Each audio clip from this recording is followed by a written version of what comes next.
Have you ever wondered how some people manage to bounce back from hardships while others seem to crumble? This, my friends, is the resilience riddle. Resilience is like a rubber band.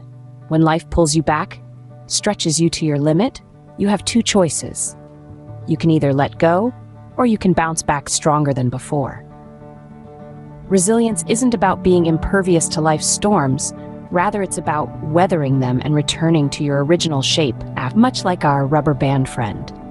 It's about standing tall in the face of adversity, embracing the challenges, and using them as stepping stones to climb higher.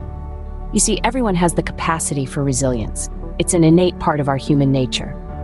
But just like any skill, it can be honed, it can be improved. And that's the journey we're embarking on today.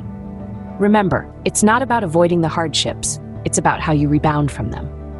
Now, let's delve into some real-life stories that perfectly illustrate resilience.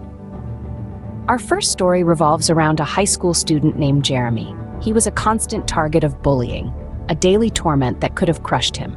But Jeremy chose a different path. He decided to face the adversity head-on, using it as a catalyst to strengthen his resolve. He spent countless hours studying, improving, and striving to be the best version of himself.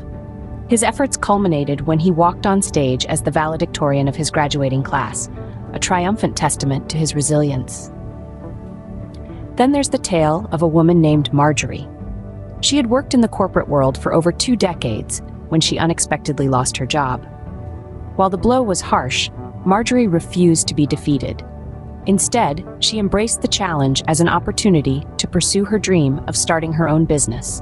She adapted to her new circumstances, learning, evolving, and working tirelessly to build her company from the ground up. Today, she owns a successful boutique that not only sustains her, but also provides jobs to others, a shining example of resilience in action. Our final narrative is about a man named Sam. A car accident led to the amputation of his leg, a life-altering event that could have broken his spirit. But Sam was not one to surrender. He chose to fight, to adapt, and to overcome. He started training, one painful step at a time, determined to run a marathon. And he did. Sam crossed the finish line on his prosthetic leg, a feat that echoed his resilience and indomitable will.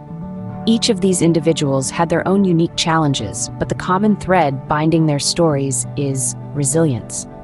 Through their trials, they demonstrated that resilience is not just about bouncing back, but rising above and beyond, finding strength in adversity, and transforming challenges into opportunities. Their stories remind us that no matter the circumstances, we have the power to adapt, to overcome, and to thrive. Each of these individuals had their own unique challenges, but the common thread binding their stories is resilience. So, we've seen what resilience can do, but how does it really work?